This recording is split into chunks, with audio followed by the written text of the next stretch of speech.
You're not a gorilla. Hello. This is the gorilla. No, not the gorilla, the gorilla. It follows on from the T110E4, but this time having 800 alpha damage, with an ability to half the reload time with half the alpha. In this video I'll go through what I think and feel about the gorilla, talk through the loadouts and also gameplay at the end. So let's begin with the characteristics of the big ape. First things first, as always, they are going to be in red here because I've removed the upgrades. I already have the upgrades as is on my press account. You get 800 alpha damage with 305 standard penetration. Very, very good. The APCR round being its premium is 380 pen. If you played the E4, you know that's 375. So a little bit more on the gorilla. However, the HE round is the same with 90 pen with 1.1k alpha. Although, you do have to watch out for the ability on this one. This gives it a 20-second reload time nearly, with 2,400 DPM, although the DPM is never really the main point of this tank, 0.35 dispersion, 2.6 second aim time, and also 6 degrees of gun depression, which is not so great. You also get a turret traverse, which is 90 degrees either side. There is no fully traversable turret on this tank. However, you do get 2,100 hit points by default, but you only got 35 forwards, 12 in reverse, and a 14.71 pound to weight. Camo rating is about what you would expect, although it's better than a Gorilla 15. I mean, we do have the camo on this. If we remove it, it's still better than a Gorilla 15. The gorilla is a better gorilla. You also have 390 meters view range, which is, again, pretty good. When we then go and compare the two, you'll see that the upgraded one on the right-hand side gives it a little bit more penetration, and that also goes for the premium round as well. 5 extra pen, very nice. However, you don't get anything extra on the HE pen. You get a slightly better gun traverse and also 1 degree extra gun depression. Aim time is a little bit better, and you're also slightly faster. Also with the traverse speed as well. The rest of it is all the same. The ability for this tank is strange. The only things you actually need to look at are the alpha damage and penetration. The other lot, ignore them, because I don't even know if they work. I mean, technically it does because it is about half the reload time, just a bit less than half the reload time of the full reload time if you want to shoot just single. I say single, it's a single charge because that's what it's called. The less alpha shot is what I'm trying to say. Dispersion wise, I don't know what it does because in game I can't tell a difference between shooting the single versus the multi-pack charge system or the higher alpha system. So all that you really need to know about this ability is that if you shoot early, so you have 2 reload times, one where it would be half the reload time roughly of the overall, and then you get the other half. If you shoot early, you get half the alpha with less pen. So the original is 310 pen here, when it will go down to 260. However, this also works for HE, which is why I said at the start, yeah, 90 pen with 1.1k alpha is mwah. However, half of 90 pen is 45, and if you have 45 pen with only 600 alpha or whatever it is, not so great. The way that I've looked at this ability is you only ever use it if a tank is going to either be a one-shot on your reduced reload, or they're about to go around the corner and you're no longer going to get damaged to do the full reload. Other than that, just wait the full reload time. You get more pen, you get more alpha, and it's a lot nicer to play with. Now, if you've come to this tank and you've played the T110E4, you already know exactly what the armor is going to be like. It doesn't really have any for the tier that it's at. You have a cupola over here, which is better than the T110E4 because it's situated to the right-hand side of the tank, not the center, but it's still just as pennable as the E4. And your cheeks either side, very, very pennable. You do have some heat shields. However, if they are completely flat, then they're going to go through it every time. Let's say you compare it to a Hirschkäfer's only 340 pen, which is quite low if you think about it at tier 11, or about average, I guess. Then yes, they will go through this every single time. However, head on, they are going to struggle because it's at more of an angle. But yeah, don't rely on these heat shields if you're side on and thinking they're going to bounce with heat, because they're not. It can side scrape okay. I mean, the side armor is good, but you do have this problem here, which you can get penned every single time. And thanks to our flashlight, they will find that. Not to mention the lower plate is not as troll as the E4. The E4 lower plate, you can really just wiggle and just be annoying. Look at it. It's not changing. And this is against a Hirschkäfer with standard pen of 290. So armor-wise, no.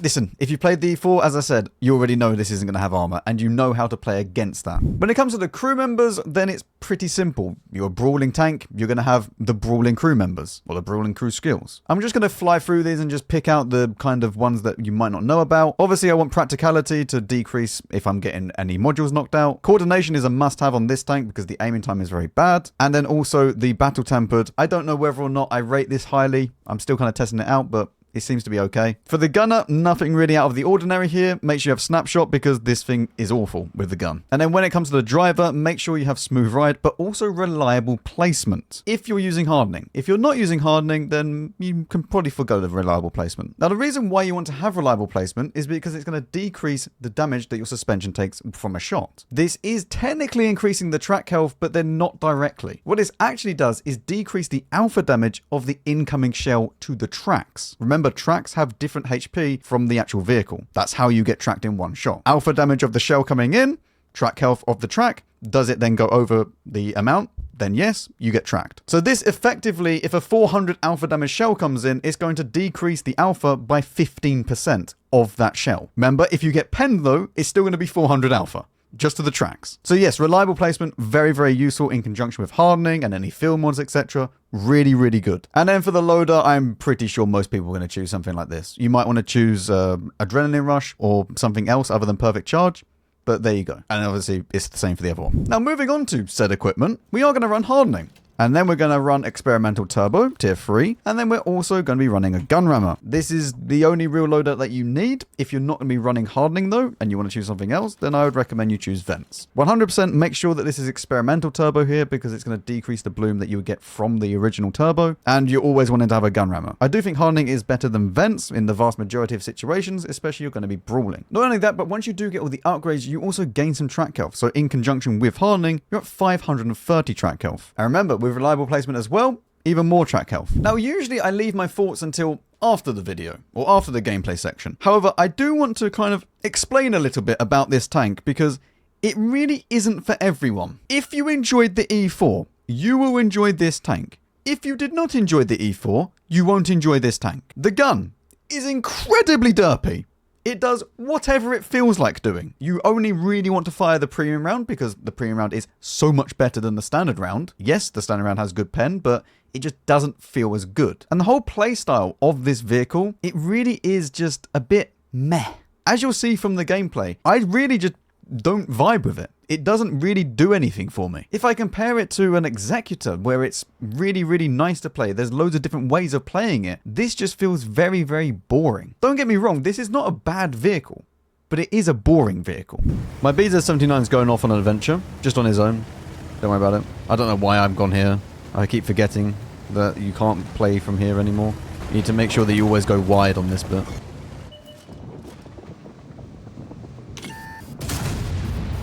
Okay, apparently doesn't like shooting. Pacifist KR1. Reload the premium.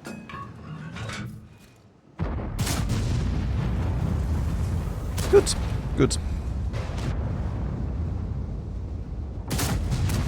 There we go. I'd just like to point out the map currently. Just look at the map. How is World of Tanks turned into this at high tier?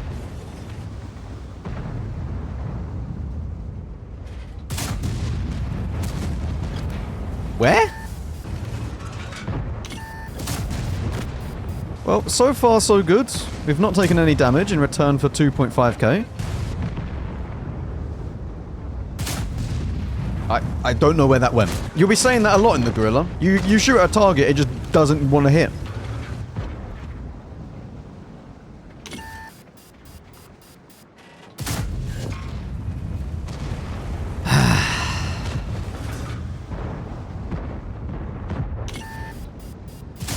There we go. Imbattable is now peeking from that bit. So can I just peek this? Could you use your ability to then just destroy this? No? He should just use his ability to then destroy this building so everyone else can shoot him. Oh, now we have my favourite stage of the game. We have won the game, but now we can't push, so we need to go back. I find this gameplay incredibly boring on this tank. It just feels like a very meh tank. What's a bit? I was going to say the Gorilla's in the middle, but he's not. Well, we get the spotting at least. The other one is behind him. The other one is, yeah, right there.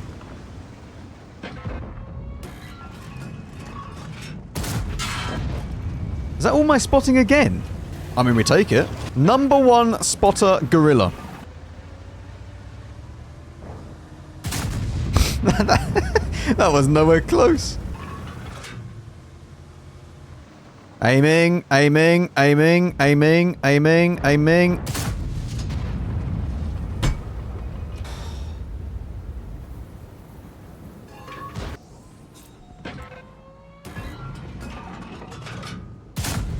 And it doesn't go anywhere close again. That's the gorilla. That is the gorilla. It's such a meh vehicle. It does nothing for me. I feel nothing when I play this tank. It does literally nothing. That's a second class. Might as well be a mastery badge for me. That's all you're getting. Like, it's just so dull. So there you go. That is the gorilla.